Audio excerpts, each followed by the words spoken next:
After reading the book The Age of Spiritual Machines by Ray Kurzweil, I found very interesting how it deals with the evolution that the human being will have together with the technological and the scientific field. Also, according to Kurzweil, the evolution of a man arose from the man-machine relationship and from how accurate his projections are for each year with the respect to what is happening in the reality that we live until today. Before reading the book, I knew very little about the author, but as I read the book, I realized that he approached the book in a philosophical, scientific, and science fiction way. Also, I was able to understand his professional life. I learned that he's an inventor, a thinker, a businessman, a writer, and also he worked as an engineering director at Google. I found very curious that within one of his many articles that are about him, he thinks that are going to live forever as he injects himself with food supplements and takes around 150 piles. And for all that curiosities and how he thinks about the evolution of a man and machine, he seems to me to be a very peculiar and controversial character. In addition to being a very studied person, he has been able to write many books of any topic since he have an idea of knowledge of every subject. When I was reading the book, I realized that he talked about very vast topics. Suddenly he brings up a topic and from there it goes as a more philosophical way. Also, with this book, I noticed it is very interesting. Also, it has a messy order at the end. It makes sense. It's logical since his style is like that of someone is very passionate about the subject, who is explaining to you in very simplified way. Also, throughout the book, he raises many questions that leave you thinking. He emphasizes that to know what is going to happen in the future, you have to know what happened in the past, how it mentioned in that part Winston Churchill.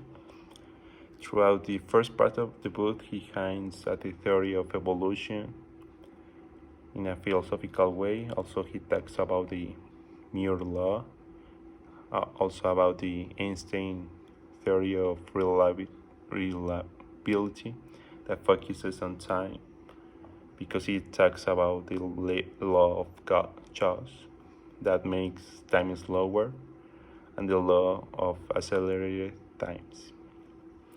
In the second part of the book, he talks more about technical things that is very hard to understand. And in the last part, he already reveals his theories and the projections he had about the evolution of the man and the technology. One of the things that got my attention is that it is a book written in 1999. Knowledge of reference to computers was null or very limited. In addition to not having large processors or highly developed graphic interfaces, there really wasn't a very broad vision of what could be done with a computer.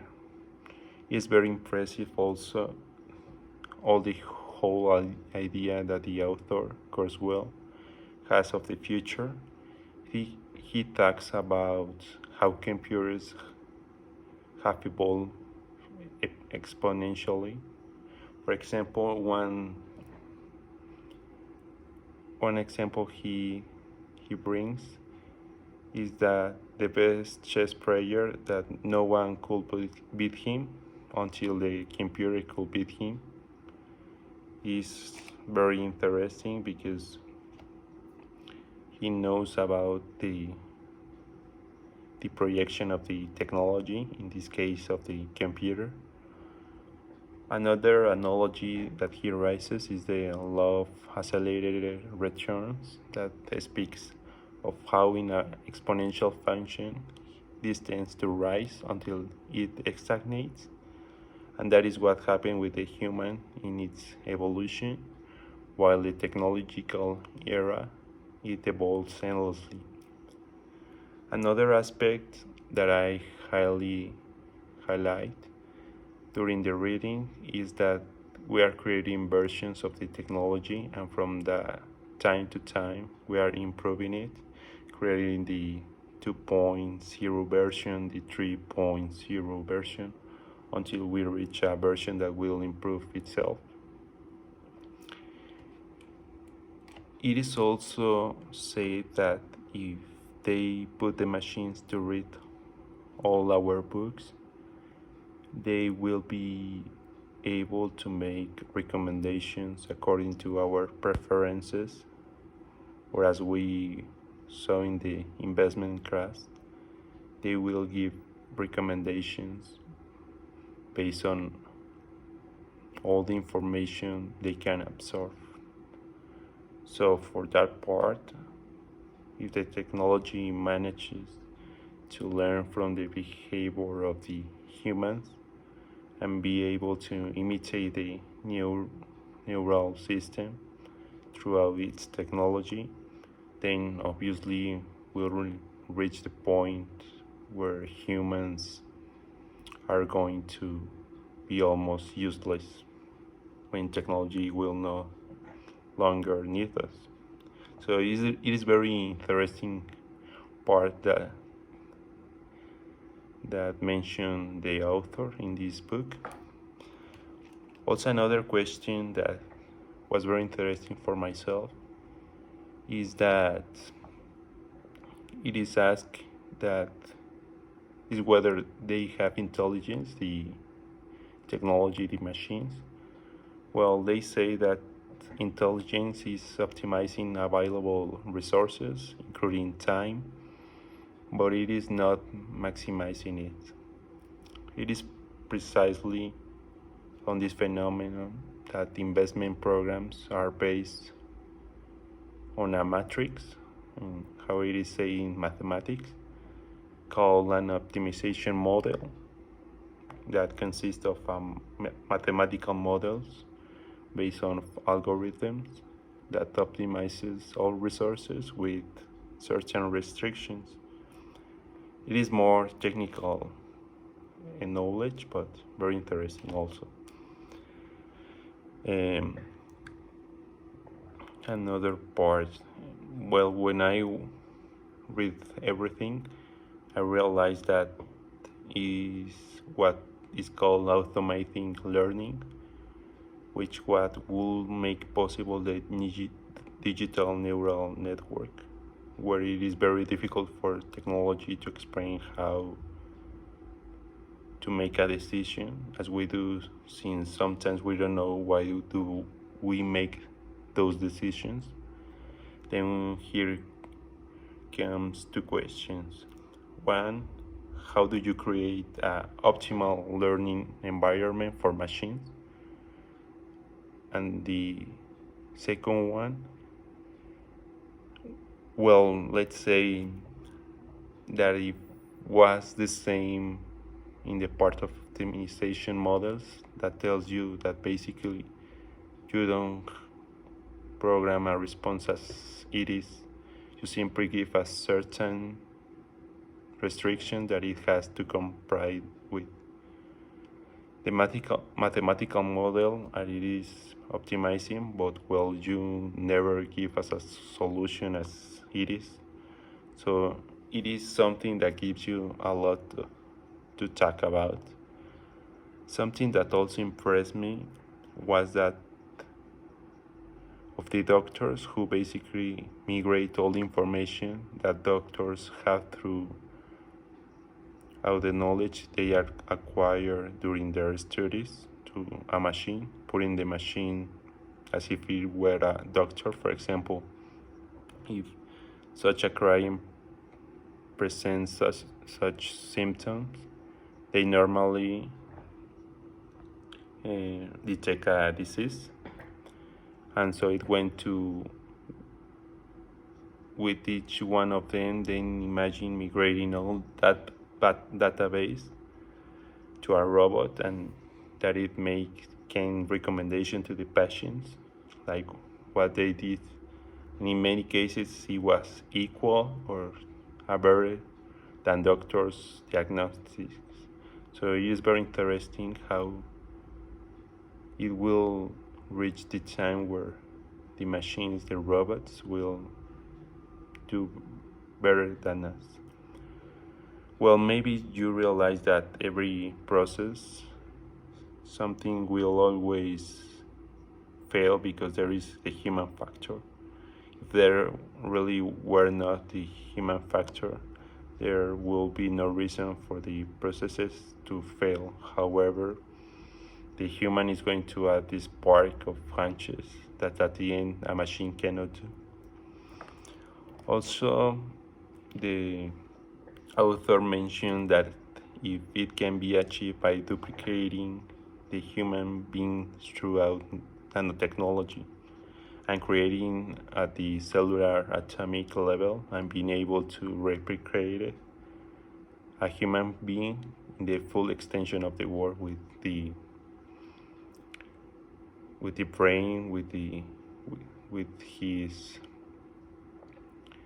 sentimental stuff, it will be very interesting. Also, one of the most interesting parts, or if not the one that got more my attention, is when they speak about the brain and its copy, as is done with the intangible of the mind, consciousness, or when the original human dies and the crown remains. What will they base their decisions on?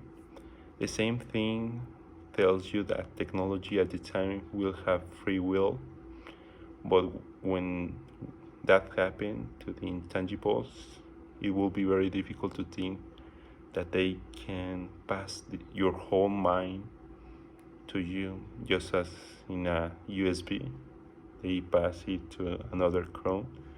But I still think, and also I have the thought, if one day it will be possible to pass those intangible things like consciousness and all that stuff to another person, in this case a robot. So it will be very interesting if that the projections of the author are true. Also,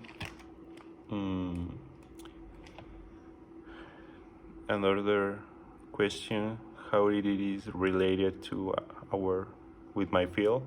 Well, it is related with my field, in this case civil engineering.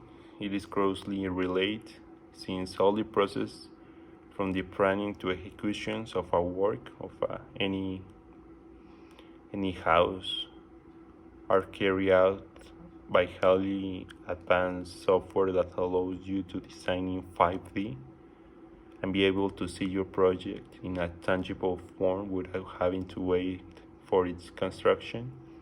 Even the times are optimized, since there will be no waste of material of anything, because everything will be done by the machine. And regarding the last question, all this is related to the metaverse, because we will connect using our devices that will make us think that we are inside of that world, of that virtual world, interacting with all its elements. It will be like teleporting to a whole new world throughout virtual reality glasses and other accessories that will allow us to interact with. Even with the devices, we can interpret our facial expressions so that our avatar in the metaverse can recreate all the things we do.